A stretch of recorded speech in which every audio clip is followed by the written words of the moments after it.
works in the mental health division of the Merced County Sheriff's Department.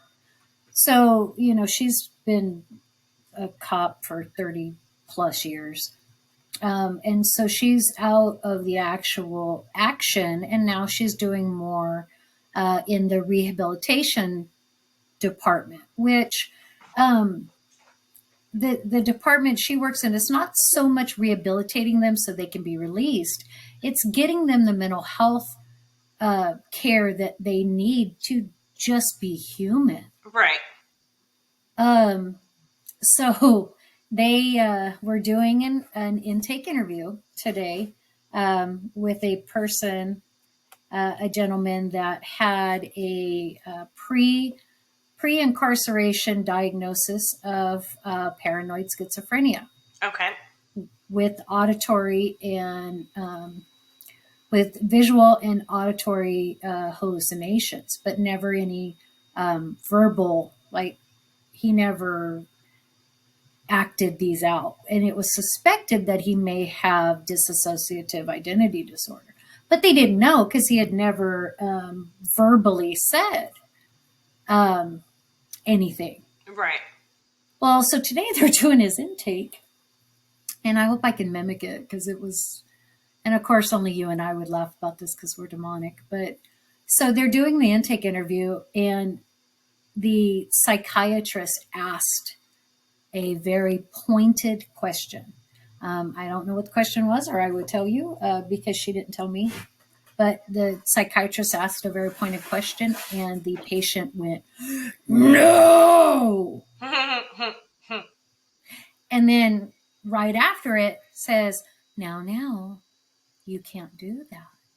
That's not okay. We don't behave that way. Say you're sorry.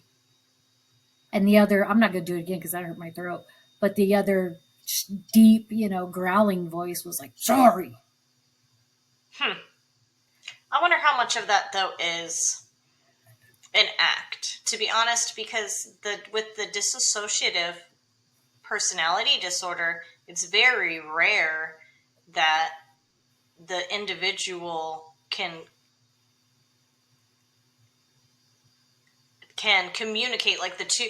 It's very rare that the personalities know about the other personality. Yeah, the alters, that was what because she was telling me this, and I said that's not DID. I said no, that's schizophrenia. That could be an act. That could be right. And I think that there's maybe some sort of mental illness that there is something like that, but it's very rare. And, and they don't know about each other.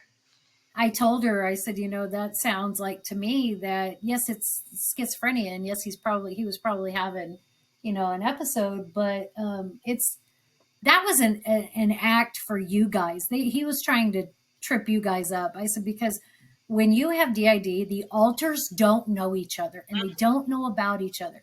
So it's not going to be like he himself. I said, even he himself, not as an alter, is going to know about the alters. Them. He may know about some of them, but he may not know about all of them. And I told her, but he would talk about them as if they were independent people. Like, hey, I know Tommy, and Tommy's 8 years old.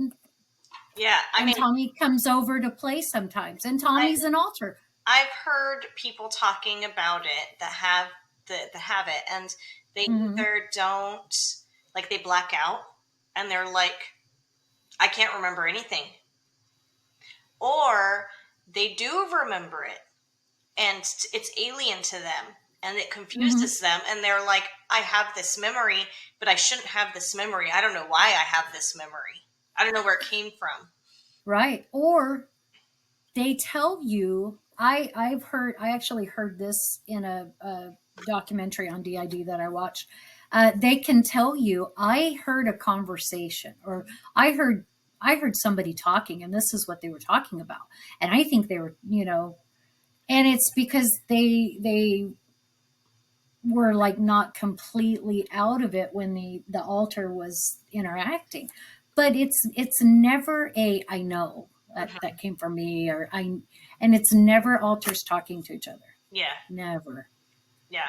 never. But she's like, I thought you'd get a kick out of it. And I'm like, it's kind of cruel to say that I'd get a kick out of this dude's, psychoses. But at the same time, I mean, it's kind of I mean, to interesting. me, that's more characteristic of being a demon. I A okay. possession, like, have you heard people talk about how they really believe that they're possessed? They can feel the demon in their body, and they remember Mm-hmm, everything. They remember all the conversations, and they mm-hmm. can interact with the demon. And okay, so since we are like a paranormal podcast, but we're also a true crime podcast, that can go two directions because there could truthfully be a demonic entity that has been invited into this poor person's body and is now going to, rot them from the inside out. It also could be somebody that's, just batshit crazy.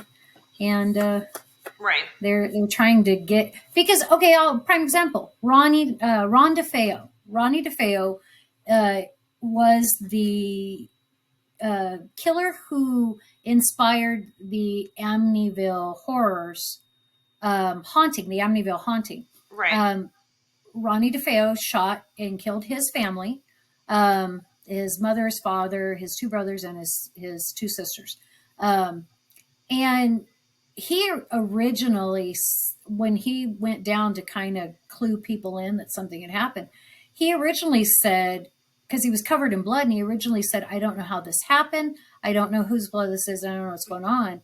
And then a little bit later, as he started being interviewed by the police, he started talking about the fact that he was possessed, that somebody else did this. It had to be a demon.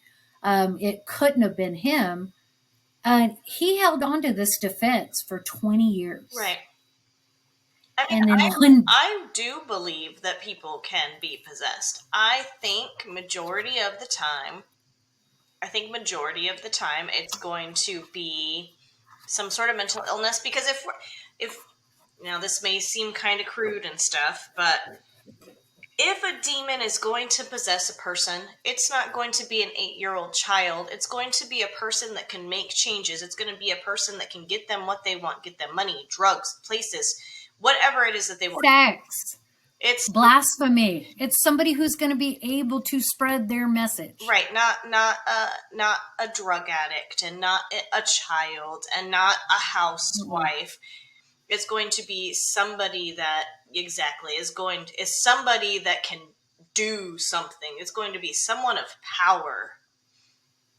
Right. And which is kind of hard for me to like think of the idea that there truly is demonic possession, because why haven't any of our Congress people or our, Geneva Convention people or presidents, how come they've never been? Because that would be never be anything that any they would ever let out. Oh, okay. Well, let's throw a little That conspiracy in would there. be an interesting thing to see if we could find something somewhere about Congress or a president or something that, like, you know, go down that rabbit hole and see if maybe somewhere something, Let's do it. Let's do because it. that would be Let's. interesting. I'm gonna make myself a note about that. But let's throw a little conspiracy in there for a minute, and let's see what you think about this. John F. Kennedy What about shot in office. Shot in office. um Assassinated right as his presidency pretty much was taking off. He was shot. right. So what's the conspiracy behind it? Maybe What he. huh? Do you think maybe he could have been possessed, and maybe the political plan was world domination? He still to this day is one of the most loved, but the most loved presidents, but the one who did the least. I think I don't think that he was possessed in any way or anything like that. I think like his assassination was, I do think it was some sort of government plot against him because he wasn't complying to what they wanted him to do. That's honestly, that's yeah. I don't have any conspiracy theories around JFK. My thing is yet yes, it is possible that Lee Harvey Oswald shot him, but it is I think also somebody very I think I somebody paid him to do it, and I think that somebody came from the government and he was paid to do it. I think maybe we are getting on a conspiracy here. I think he was just paid to be a patsy. I think they put him in position, told him this is what you're going to do and this is what we're paying you to do. But never once did they tell him, okay, but you're going to be killed at the end of it. You're not going to, you're not going to survive it. I truly think they offered to get his family and his wife and child set up for life so that he was going to go rot in prison, but I still somewhat don't believe that the bullet actually came. I think he shot, but I don't think he Well, was in a position to do the damage he did. well, from I what if think I Kennedy was shot remember, close. well, from what I remember from all of that stuff, there was the trajectory was from the ground. It Yeah, went up and not down. that's what. And I've looked at, and I'm sure you have too. There's those models that they make for court that show the actual, like, okay, if they were shot from Well, they here, the have his trajectory would be this way. they have his autopsy, like the Hmm. actual pictures.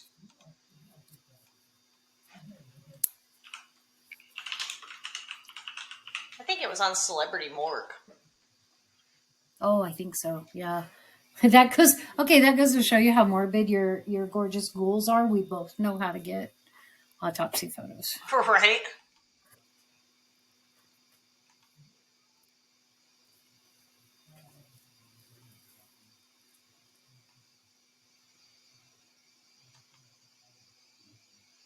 I have something on my hand. I don't know what it is, but it So smells really good. I think it's deodorant. Sorry. Or it would be blown. It wouldn't be blown this way. It would be blown, more like his head is blown as if he was shot from the back of the neck well, in the head upward. that's where that the back of his head you can see where there's a little Hmm. piece of tissue hanging, and that was one of the that That's was the one of, entry. yeah. Yeah. And so there's no way that came from whatever's floor what's the face was on. That came from the No. street or something. Yeah. I agree.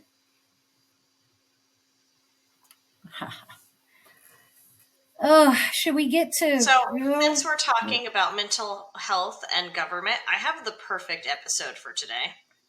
Oh, I just started to say, should we actually do an episode? But yeah, hell yeah. It's just a short one, so we could probably just lump it all in here together because it kind of all flows.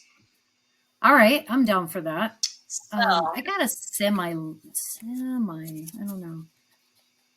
Okay, so today I have the story of Bethany Buckles. She's missing. The family thinks that she hurt herself or ran away. mhm. And everything that Bethany has said about her life, she believes that she is a targeted individual and being harassed and stalked by somebody in the government who eventually took her life. Oh wow, So Bethany Buckles was 50 years old when she went missing. She lived in South Asheville, and same age I am. she was initially reported missing by her family November 20th, 2021. Okay. Bethany's sudden disappearance happened just as she planned for her mother to visit her for Thanksgiving. Bethany was supposed to run to the store. Her mom had made a grocery pickup at the store, and Bethany was supposed to go pick it up. Her mom, whose name is Jolena, kept calling Bethany and was like, "Have you picked it up? They're calling me saying the food's ready to be picked up. Like, are you getting it?" Like, Hmm. and Nothing. She doesn't hear anything from Bethany. So Okay, that's terrifying. That is terrifying. So she is the proverbial dad who went out for milk and never came back. What if those men really didn't abandon their families? What if they truly are missing people? right. That's frightening. That's a frightening idea. Um, so Jelena lives in Atlanta, Georgia, which is in a completely different state, obviously. So the first thing Jelena did was to contact the Asheville Police Department and request a welfare check. I was going to say a health Mhm. and comfort, but I guess the police call it a welfare check. Welfare. Yeah, they call it a welfare check. So the police go to her house. Her car was gone. The house was locked up. Everything appeared to be fine.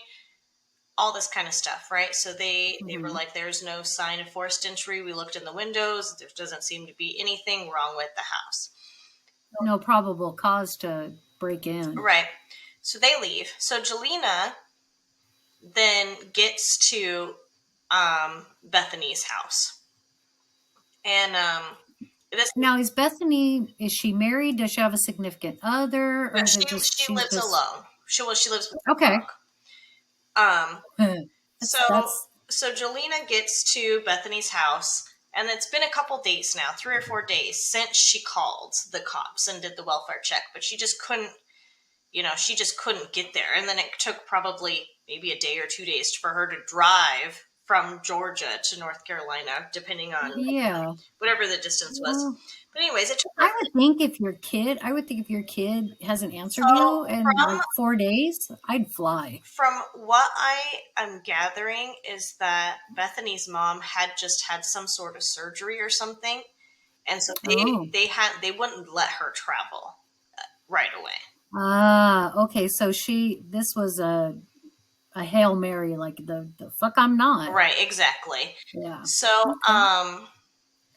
she gets to Bethany's house, and she discovered that Bethany's dog had been left alone in the apartment for several days without food or water. There's no signs of struggle. There was no signs of breaking and entering. No Bethany, no cell phone, no purse, no car. At this Oh, point, Jolena immediately reported Bethany missing, and the police actually started a investigation right away. that's a surprise. Well, because they had already done the health and comfort, and there was nobody there then, Yeah. and so they kind of, at this point, it had been well past the 48 hours or whatever most police departments claim. Hmm. Um, Which I think is absolutely ridiculous because, especially if this is someone who you talk to on a regular basis and then all of a sudden you don't hear from them for like a week, something's not okay. right. Something's wrong. I mean, if I ever go up missing, and you guys decide to call the police, just blame it on Bo Betty. Just say that you think he killed me. They'll start the investigation right Yeah, but you away. know what though? I'm gonna need his truck because when we find out whoever took you, we are gonna have to have a tarp and a shovel Right. and bags of lye. That's true. Very true. So, the police then start the investigation right away. They trace her phone, which appeared to be moving around the Asheville area up until the 20th, the day that, or on the 20th, which was the day she was supposed to go pick up the Thanksgiving groceries. And then nothing after the 20th. It's so this was tell me again 2021. Mm-hmm.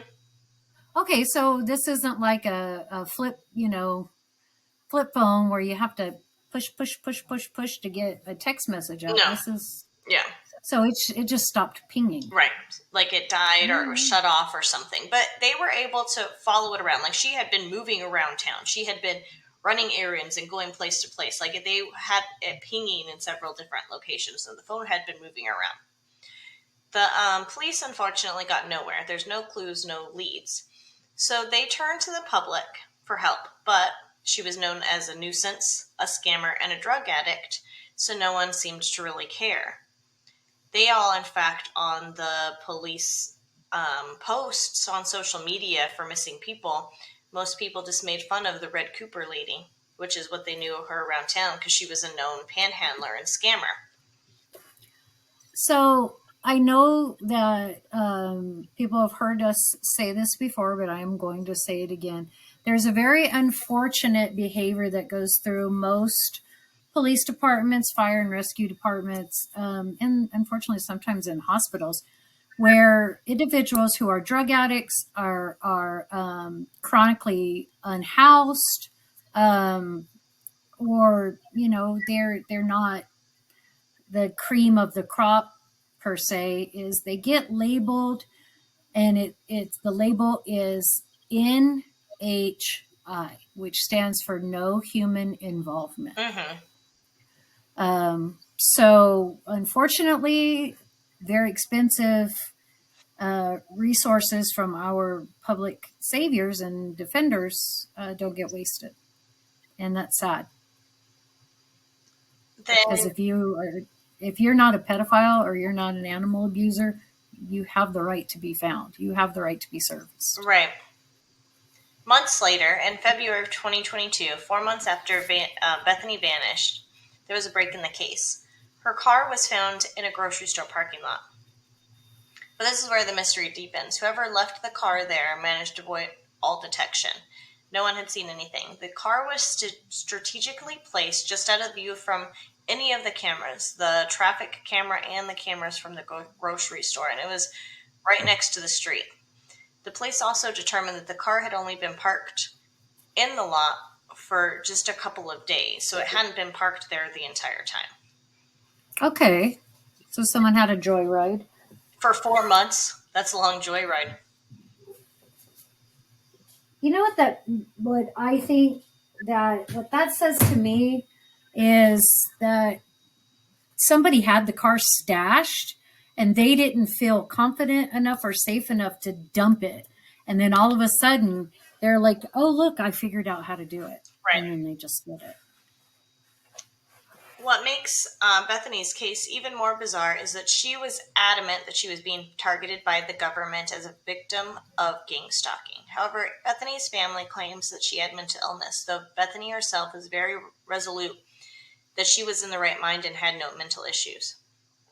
Bethany did, however, have a history of addiction problems and was also known for panhandling scams, which raises many questions because Bethany was well educated. She was a teacher and made good money working from home as a writer.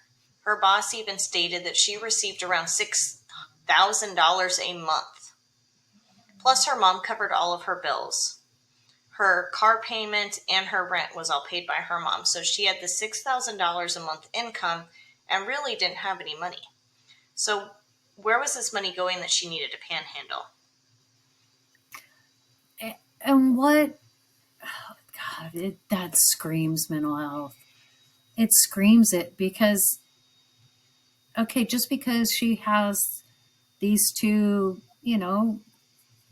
um, professions and very like, what word am I trying to find? Prestigious. She has these prestigious jobs. That mental health could have robbed her easily of them. Mm-hmm. Yep. But I'm curious. Is so her mom covered her bills with her own money or with her mom's money? From what I gathered is I think her father had passed away or that she had some sort of money from somebody that her mom was using to front the apartment rent and stuff is kind of what I gathered. Oh, so kind of like a Yeah, trust she had fund, some like sort a of trust. inheritance or something. The case really wasn't covered by media, and I could really only find two podcasts that covered her story at all: the Vanished podcast and the Failed State Update podcast. Okay. So as I listened to Bethany, so Bethany's mom is the one who reached out to the Vanished podcast, and Bethany's mom is the one that does most of the talking on the Vanished podcast. So as I listened to her mom talk, and her mom's talking about her mental illness, and She got diagnosed in her early 20s with bipolar and PTSD and, all this kind of stuff. So, like, Mhm. her mom is, putting it out there. She did have mental health. But bipolar and PTSD can have flashbacks and nightmares, but not necessarily hallucinations. You're not really, No. they're different. Flashbacks are different than hallucinations. So I kind of have a hard time with these two diagnoses and her hallucinating the stuff that we'll talk about the things she was saying was happening to her as we kind of Well, move on. yeah, because I was going to say a flashback is an incident that actually happened, and either a sight, a smell, or a sound Brings it back. reminds you, yeah, of it, and you just experience those feelings all over again. But you're not in that Right. danger, but And the you feel hallucination is you really believe this is happening. you Yeah. yeah you hear that sound and you're convinced somebody is shooting at you or somebody is doing Right. something, and you But it's not linked yeah to anything that's previously happened to you. It's something that your mind no. is just Mm-mm. newly creating. Then, as I listened to Bethany tell her story on the Failed State podcast, I were reminded of Cindy James. So we covered Cindy James a while back. It was one of our first episodes that me and you did. And I don't know if you Mm-hmm. remember her. She was the nurse that was found hogtied and died of an overdose after years of claims of being stalked, assaulted, and harassed. But no one Yes. believed her. They said she was making it all up for attention and that she was lying. And even her Mm-hmm. cause of death was said to be suicide. Yeah, and which is asinine because how the fuck she hogtie herself? Right, exactly. Because for anyone who may be listening that doesn't know what a hogtie is, your hands and your feet are tied behind your back with a length of whatever rope, chain, zip ties between it. You literally, you cannot do it to yourself. There's no way. So let's start out with her family and friends' accounts of Bethany. According to her family and friends, Bethany struggled with mental health issues when she was about 11 or 12 when her father passed away, which is where like the Okay. inheritance comes from. Mm-hmm. Her and her father were very close, and this seems to be the catalyst that sent Bethany into a downhill spiral. Bethany had attempted suicide a couple of times in her early teens. Mm-hmm. She was committed and stayed in some sort of mental institution for several months. After that, she seemed to be doing very well. She graduated with honors. She went to college. She got her degree. She became a teacher. She moved from Georgia to North Carolina. She had this amazing teaching job. She got married.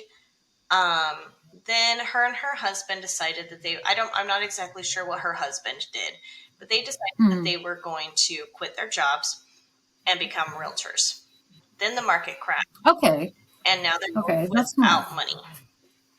Oh So shit. Yeah. now they have no money. They're fighting all the time because neither one of them are working. Neither one of them can find jobs, and their marriage fails. Yeah. That's they say that the three leading causes of divorce are financial. What is it? Financial, fidelity, and um, like sex with that partner. Bethany's mom thinks that this is when she got into drugs.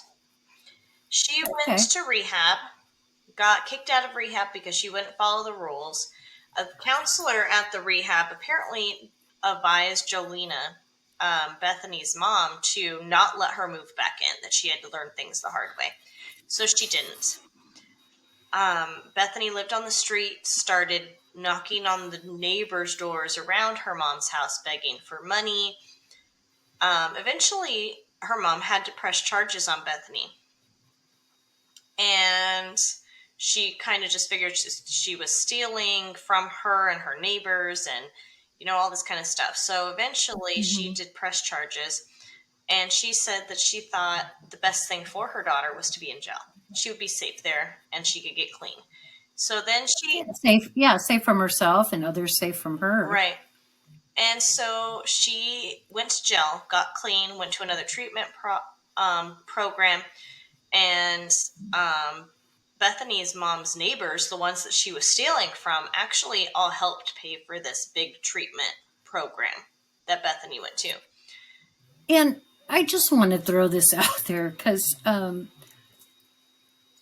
so she gets kicked out of rehab because she's not following the rules. Mm-hmm. Why do people have to go to rehab? Because they don't follow the rules. Right. So that is ridiculous. Oh, you're still taking drugs? You can't be here. You're fucking there because you can't stop taking drugs. Right.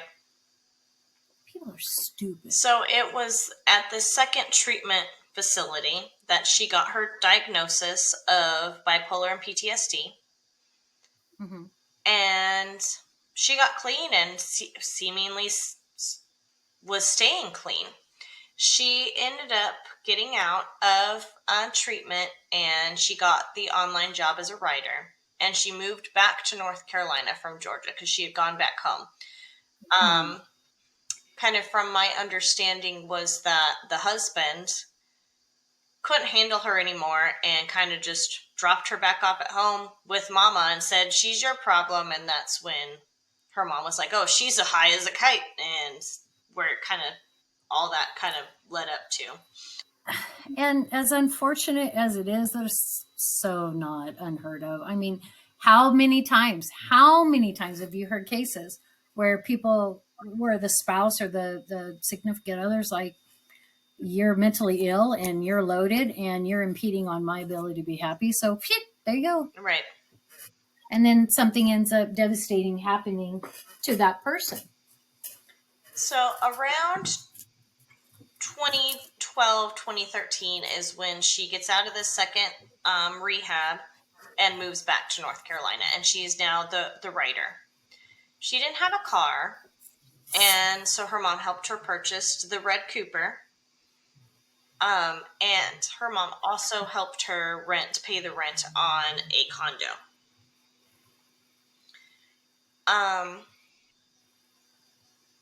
Bethany did very well up until 2021 during COVID. And everyone starts to really think that the isolation and stuff like that made her spiral, but she really started to dive into conspiracies at this point. She started telling people that someone or group of someone's was breaking into her home, doing things like raping her, cutting off her hair, stealing things, leaving things in her home. She tells this story about how she had gone out with one of her friends or gone out to do something, and they came back in to her house, and everybody was like, why is there frozen chicken all over your couch? Like, just bags of frozen chicken all over her furniture. And she was like, this isn't mine. Why would I do this? This is like just things like that happening to her. What does that sound like to you? It sounds like to me, she, because of the isolation of COVID, she stopped medicating. Probably. But that sort of behavior doesn't really fit with bipolar and PTSD. Bipolar is manic and depressive, so the highs and the lows, and then PTSD is, the trauma-based stuff. So things like forgetting that you put out frozen chicken, and it sounded like it was not just one thing of frozen chicken, it was multiple bags of frozen chicken. Why would you have that much frozen chicken to begin with? Like, you live alone? Yeah, no, she was very misdiagnosed. She was very misdiagnosed. I think so too. I don't agree with those diagnoses for her. So at this point, her friends help her buy and set up cameras, a security system inside her home. Okay, as a paranoid schizophrenic, can you imagine how fucking trippy that is? Because you're in your right mind one day, you buy security cameras, you and your friends put them up, you go back 2 or 3 weeks later, and holy shit, there's a camera in the corner. Right. So that just solidified everything you were afraid of happening. And that one camera you put up yourself solidified it. Wow. Well, she never had Wow. a problem with the cameras. She That's would good. show people clips and swear that there was evidence. And she would be like, "Look, it's going to happen. This is when they come in and rape me." And there would be nothing, or the camera would shut off, or there'd be a visible glitch in the feed, and it would Okay. like skip. But there was never actually anything on there. It was always blank. It didn't record. There was the glitch or something. So it could have easily been somebody tampering with it, or it could have just been a really Mm-hmm. cheap camera system. Yeah. Or she could have been screwing with it and not really understanding that she was screwing with it. Right. So what would her if you know, if it says, so what would be her explanation? It's like, okay, this is where they come in and rape me. And then someone, neighbor's like, I don't see anything. Well, that So would kind of, use like the glitch, like the camera would stop working. She'd be like, "It's going to happen right now," and she'd be showing people this, and then the camera would like it would stop working and go black. And she'd be like, "See, oh, okay. they deleted it.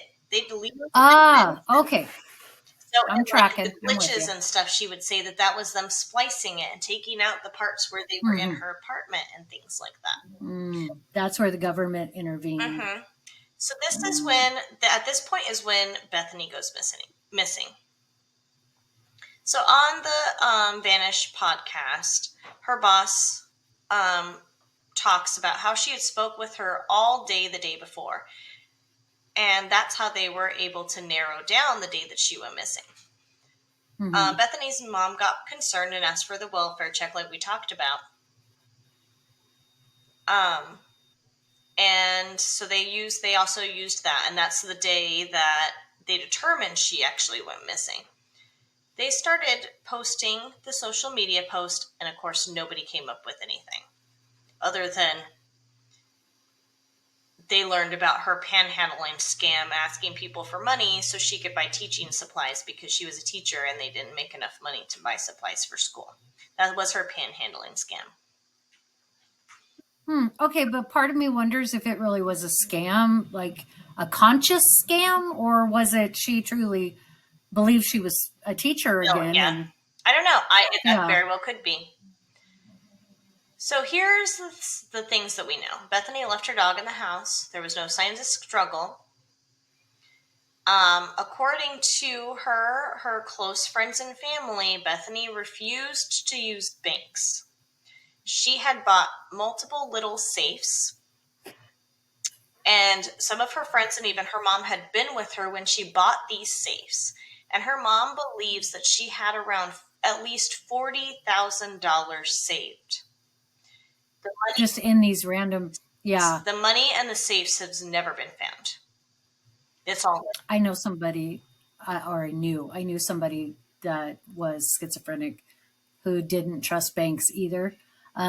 But what she did is she would cash her checks because, ironically, she was a teacher. She got all of her money in a hard check. She cashed that hard check, and then she would line um, just like just weird things like the proverbial coffee can. Like she'd get a shoebox, she'd buy a pair of shoes, get the shoebox, and just line it with money, and then tape it up and put it under the carpet in the floor under her bed. Hmm. Um, the police were able to trace her cell phone, showing that she had ran errands, is what it looked like, around Asheville the day, and then it was Mm-hmm. either died or went dead. Her camera systems had only like a 48-hour or 72-hour loop on them, and then it recorded over. So unfortunately, by the Mm-hmm. time her mom got there, it had been too long, and if there was anything showing the day that Beth, It had already been looped over. Yeah. Oh, that yep, sucks. the grocery store, the car had only been there about 2 weeks, but Bethany had been missing for about 4 months at this point. And there was no Mm-hmm. fingerprints and absolutely no evidence in her car. No cell phone, no purse, no identification, and it had been completely wiped clean. Now, uh, hear me out on this. Do you know, and then I'll explain to our party people afterward. Do you think it's possible that she has gone into a fago state, which party people, if I'm not telling you something you already know, a fago is where somebody who um, has a mental health issue will, it's kind of a form of amnesia, but it's not as dramatic as people think it is. It's like this person gets on just one day gets on a plane and flies to Florida, and they're living as this whole other person because that's who they think they are, and their recollection of their life beforehand is gone until somehow it's either the repair to the psychotic break or something triggers the memory of who they were. Logical? I No? I don't think so, because I think that the fact that if that were to happen, I don't see her cell phone being shut off. They would have been able to trace it to the somebody in a psychotic break like that isn't going to think about taking the money or No, yeah, you're right. No, that's right. I forgot. The money was gone. and all the safes were gone. There wasn't any Faked her safes own left behind either.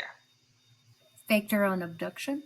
Maybe she's living the high life in Rio de So Janeiro. I'm thinking, It could be. Maybe. Okay, seriously, maybe, she went through all of this bullshit with her ex-husband. She got clean. She got mental health services and said, "You know what? Fuck this. I don't want to live under these people's shadow, and I don't want to live under their conception of who I am. I'm gone. I'm going to take my money. I'm going to go move somewhere and drink margaritas on the beach. right? And my name's now, Penelope." Well, this is where her missing story ends. There's been nothing turned up about her since. Now I kind of want to discuss her commentary on the failed state episode, or the failed state update episode. Okay. I feel like with the things she was saying, there may be clues. I Okay. I don't know if, I mean, just be like we've been saying, her diagnosis, neither one of those. I mean, if you're in like this triggered state while in PTSD, you're going to be paranoid, but it's not a Mm-hmm. constant state of paranoia with Mm-mm. PTSD. And Mm-mm. there's, It comes and goes. It's a wave. so she wouldn't be constantly paranoid like she was. So I don't agree with her actual diagnosis, but I do think that Mm. there was something mental health related going on. Yeah, but she was very misdiagnosed. So obviously, if she was misdiagnosed, she's mismedicated. Right, exactly. So, according to this failed state update episode, targeted individuals are self identified individuals who believe that they are the victims of constant group stalking, monitoring, and harassment. And this is usually Hmm. done by government agents. On the episode, Bethany claimed to have some sort of enlightenment and started going down conspiracy rabbit holes. She stopped in her interview to point out that she was not insane and that she had absolutely no mental health illness or diagnosis. So she said this multiple times in this podcast episode. She discussed how she was a targeted individual and was a victim of being harassed and under surveillance by the U.S. government. She stated that it started with some snow prints that were in the snow. They walked around her house, stopping at every window. It was two different sets of footprints, and it went completely around her house, looking in the windows. That's been in a lot of cases where somebody's gone missing, and then like a person who's in the house comes downstairs, and it's like who walked around the house at 2 in the morning? Where are all these footprints coming and going from? Or they start out in the snow and then just mid, trek, they're gone. Right. So she contacted the police about it, and nobody even showed up. They didn't even bother to send anybody out to look at it. She's a crazy Mini Cooper lady. Bethany claimed. That's really hard to say together. Bethany claimed that Yeah, well, that was like the whole whatever I was trying to say with the S's and the C's and right, I don't know. that this is when really all the strange things started happening in her house. Things would go missing. Things that didn't belong to her would appear. She claimed that they were putting stuff in her shampoo to turn her hair blonde or bleach her hair.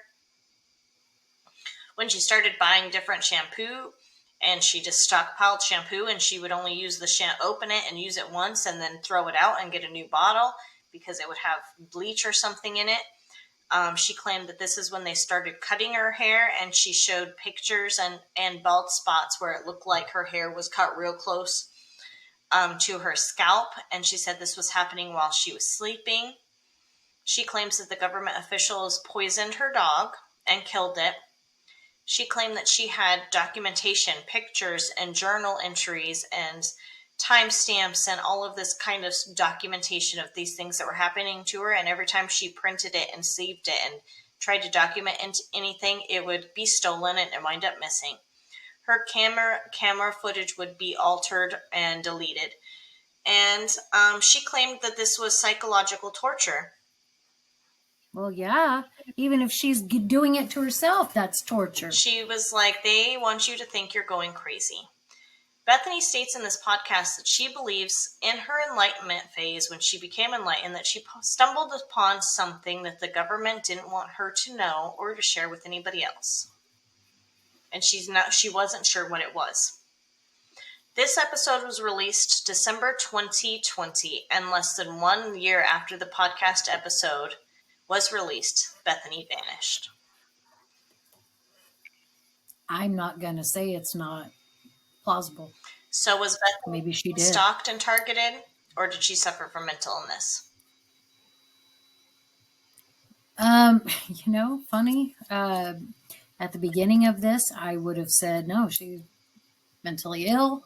She was misdiagnosed. But the more that we go over the strange things, maybe it's possible she maybe had some kind of mental illness, but now I seriously wondering, and it's not the government as in the great, deity of the government. It's just a federal office or a federal officer or a federal organization. Maybe in her research for her writing, she found something. Right. You and I have done podcast research and have found shit. Well, and there's been times that we have been talking about conspiracies when our stuff stops recording and we start having problems and we can't finish the episodes. We don't even put them out because we can't get them to work. Or, and this has happened too, where we have done an episode, I'll go to edit it and clean it up, and you cannot hear one side of the conversation. You can hear either me speaking, but you not answering. And I know people may say like, okay, well that's just a glitch in your, but it's awful funny. It'll only be in certain areas where it's like we're talking about a subject like we are now, and then all of a sudden one of us says something that like really points in the direction that it could be, and then there'll be no sound, or it'll sound very garbled. And I can't fix it. There's nothing to do to fix it. Yeah, that's happened quite a bit. And any of you guys that think Big Brother is not listening to you, check your news feed anytime that you've gone on Amazon and looked up. Well, I'll give you an example. I went on Amazon and looked up they're called belly bands, and it's for male dogs. It's basically a dog diaper so that they don't lift their leg and piss on everything. Because our new little rescue, Bearcat, he's not fixed, so he pees on everything. So I looked up one time, and I bought one time. Right. Tell me why now my Instagram feed, my Facebook feed, my freaking Alexa, my Siri, all they want to talk about now is dog products. Hey, have you seen this indestructible bone? Hey, is your dog getting enough nutrients in their grain-free food? That's it. Right. So anybody that thinks the algorithm is not a real thing, bullshit. Right. It is. and it's totally computerized. They don't even need people to monitor it. Yeah, they They have probably computer systems that just listen to everybody's conversations, and it's got words in there. If you say any of these they yeah. special words, then they like trigger and they Yeah. record it, or somebody actually start. I don't know. There's stuff. They've got 16-year-old computer geniuses making programs that all it has to hear is I want, and then the next thing you know, you're completely indoctrinated with uh, every type of product there could be for whatever that Right. is. I mean, just like if we were to sit here and be like, we're making bombs. Okay, prime example.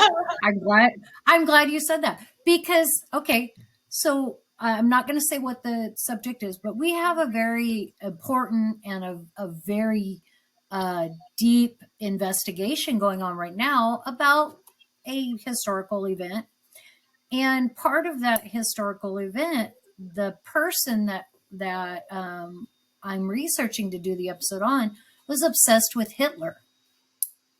So I typed in about, you know, things looking to see what this person was obsessed about with Hitler. And I kid you not, I got an email and it straight up said, "Are you looking for German citizenship? We can show you how." That's funny. No, I'm not. I was just being diligent in my research. Right.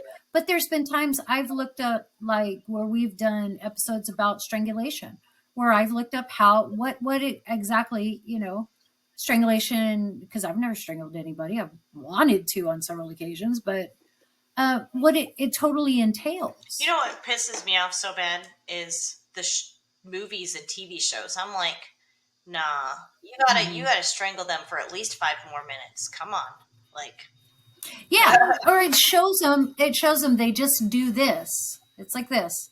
And then all of a sudden that person and they're dead. It takes a conscious effort, a and long time. it may only take 3 to 5 minutes, but that is anybody who has ever That's a had to long hold time. down. That's what I started saying. Like, I know you know this because you drive a stick shift like I do. But anybody that's ever had to hold their fucking clutch down in traffic and then feather to move an inch and then put it back down again, a minute is a long ass time. Right? Your legs be burning. And so 3 minutes, 3 to 5 minutes of constant pressure. It has to be constant. And it is a lot of pressure to break the hyaloid and actually strangle someone is not an easy Right. task. So yeah, looking at you, Law and Order, bullshit. So I made reference to the Cindy James episode, and if you haven't listened to it yet, it's titled "Stalking and Murder" or "Stalking and Murder" or "Suicide and Mental Illness," and it's to sum up Cindy's case. Over 7 years, Cindy reported nearly 100 incidents involving her unknown stalker. In addition to the calls, letters, and physical attacks, her home was even severely damaged in a fire, which was determined to be caused by arson. However, authorities had begun to suspect that she was personally involved in all of the incidents. Ultimately, she was found hogtied with her arms behind her back and a lethal combination of drugs in her system. It was said to be a suicide. There are no suspects, and the jury was unable to determine what happened. It was formally decided that Cindy died of an unknown event, and the case has been closed. This is a must listen and one of our first episodes, so maybe we will Hmm. remaster it one of these days. If you do go and listen to the original, please be kind. We were still learning back then, and if you plan on being an asshole, then just wait for the updated version. Yeah, because guys, for real, when your ghouls here decided we were gonna have an episode together, neither one of us really knew anything about fuck we were doing. Right. Our audio was shit because we had these crappy little microphones. We had a program that like was free and everybody could use. So and we didn't have our rhythm down. We didn't have our chemistry down yet. So yeah, please be kind, but don't listen to it to critique it. Listen to it to put the pieces together for Cindy, but then also for For our little Bethany. Mini Cooper Yeah. lady. Yeah, Bethany. I really think that, I mean, I'm so torn between her just going and disappearing because of her mental illness and something really, somebody really doing this to her. Like, it's so Oh yeah. probable with all just the little tidbits of like the camera and things like that that just can't be really clued in. Like, how was it that every time she claimed, somebody came and cut my hair last night and her cameras didn't Hmm. work that night? Like, what are the odds of that happening every single time to this poor lady? Well, and okay, think of this kind of instance as well. Um, have you ever gone, like, you park your car, you get out, you go in, you're not like in a rush or anything. You get out, you go into wherever, and you get whatever you're getting, and you come back out, and your window's down, and you're like, I didn't roll my window down. It's fucking 30 degrees. Why would my window be Right. down? Or I've done this too. Like, I've gone into my bedroom, and the sliding door to my closet will be open, and it's stuff that you don't think about. Like, it's just like, oh, you shut it, you deal with it, you do Right. whatever. But then something happens, something significant happens, like 10 bags of chicken on your couch. And then all of a sudden, all these little tiny details start to build up. They start to make sense.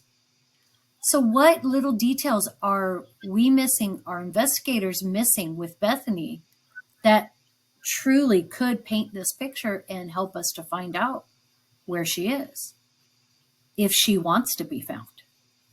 Maybe she was tired of being stalked and she left of her free will. Right. Bethany, I hope you're safe. I hope you're hidden away, because I'm going to say this from the bottom of my heart, and anybody that disagrees, that's fine. That's what, wonderful thing about having free will is. Bethany, I believe you. I straight up believe you. I think somebody somewhere, or somebody's, was fucking with you for something you probably don't remember, Right. or didn't even really do, but they believed you did. But I believe you. I believe that somebody was tormenting you. And And I I could see that, teenagers or something. I mean, it's so immature, the things that she was claiming was mhm, happening. So, like the chicken, yeah. like that could be a prank. Somebody just saying, "Oh, the crazy Red Cooper lady, let's go fuck with her today." Right, exactly. I don't know if your daughter went through this phase or is going through this phase, but our kids went through this phase where they pranked Hmm. everybody. Like, they'd have people sleep over and they'd prank them, and it was constant pranks, constant pranks. Well, one time they pranked Tina and I, and they put tape over, just, it was this little sliver of tape over the infrared line of the TV remote. Right. I know what you're talking about. But yeah, but it was so small you couldn't see it. And we could not get the damn television to work. And we kept changing out batteries, and we kept, like, hitting it and like wiping it and just everything, to the point that we were actually looking on Amazon, talking about good old Amazon, looking on Amazon to buy a new universal remote, because we were for sure that the damn thing had gone out. Right. And our daughter came out with the two friends that were staying the night with her, and she's like, no, this is what happened. Flipped it over and took her nail and barely just flipped up this dinky tiny piece of tape. And of course, we laughed about it because it was like, oh, fuck, we were getting ready to get a new uh, remote. Right. But what if? What if? Right. Could have been. Yeah. So, if And anybody has any information, you can call the Asheville Police Department at 828-252-1110 or text tip to the number 2 APD at 847-411. There are also websites for missing and exploited. It's missing and exploited children, but if you have a person it is the missing person index. If you put that in your search engine, your Google or whatever, Foxfire or GoDuckGo, whatever you use, that can also direct you to a national database that you can help. You can tell them, this is, I think this is what happened, or this is what I saw. And no tip is too small. No weird coincidence or incident is going to get you laughed at. It's going to be put together, and it may be the tiny piece that solves the whole thing. Right. But Bethany, if you left on your own accord, you saved your money and you left to get away from whatever this horrible entity is, I hope they never find you. Right. And I hope you're living life and you're enjoying it. Which just based on the circumstances, I kind of think that's kind of what happened. But then her car turning up is the oddball out for that scenario. Yeah. Unless she was in hiding for 4 months and decided, well, you know what? My car is very known. Yeah. I mean, people call me. The Red Cooper lady. With the Red Cooper. I'm going to get rid of it. And I'm going to take off in something else. Right. Yeah, that's possible. I'm going to trash this and be gone. Or, here, wait. Maybe she took off on her own accord in her car. And I don't think this is one entity. It's a group of. So the group of people who were either playing pranks on her or were seriously stalking her could have came across that car or could have caught sight of it, and her being afraid she was going to be found, dumped it and took off with nothing to identify her. Right. Hollywood movie or reality. I mean, they say, fiction is not, is stranger than the truth, or some. Right. The truth is stranger than fiction. Yeah. Thank you. They don't write movies out of shit that never happens. They obviously have, because average people don't think of this crap. Right. So yeah, her Bethany or you can hit us up. So interesting to me, and I'm like, I would love to. And it's fairly new. She went missing 4 years ago. So 4 years. Well, like 3.5 years ago. So you guys can contact us. Shoot us a message. Hey, I'm afraid to say something, so I'm going to put this out to you. I'm not afraid to say something. Right. I will say something. Right. And Laugh's 5'2", so she can fit under doors. Yeah, pretty much. True story. Yeah. Awesome. You really got my wheels. This was fantastic, and to have our discussion about JFK just naturally go into that episode. That's what we're talking about when we're telling you guys, hey, don't judge us from before. Listen to us now. Because before we wouldn't have been able to do that. But, right. And we don't ever tell each other. I mean, you guys are listeners, long-time listeners. We don't ever tell each other what the story is until we get started. Nope. We want it to be a surprise to each other. So, I mean, this all kind of just happened. Yeah. So when you guys are hearing it and you're having your responses or your, aha moments, the one listening is having it too. Yeah. So the responses that you guys hear are not scripted. The episode, what we're going to talk about sometimes is scripted, but the response is not. Right. So I enjoyed this. I hope you guys enjoyed it. Yeah, this was a good one. And this one was interesting. Catch us on the flip side. Bye.